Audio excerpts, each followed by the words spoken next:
का जो घटना जो हुई है बहुत ही दुर्भाग्यपूर्ण है, दुखद है। और मैंने पुलिस के साथ बात की है, मेरी बातचीत हुई है। इसमें कोई भी हो उसको एक नज़रिए से देखा जाएगा, किसी को भी बख्शा नहीं जाएगा। कानूनी कार्रवाई जो है वो सख्त की जाएगी नियम के अनुसार।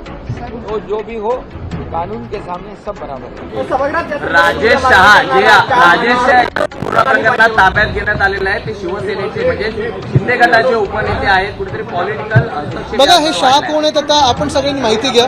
पण आमच्या इथे कोळीवाड्यातल्या एका व्यक्तीवर त्यांनी गाडी चालवलेली आहे आणि सगळ्यात महत्त्वाचं म्हणजे बघा कोणी कुठच्याही पक्षाचं असलं तरी मी तरी आता ते राजकीय करणार नाही, लगेच राजकीय रंग यायला मी देणार नाही।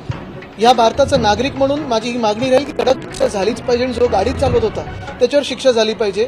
सगळे एव्हिडन्स आहेत त्याच्यावर कारवाई झालीच पाहिजे। आता राजकीय हस्तक्षेप नको याच्यात, ही सगळ्यांची अपेक्षा।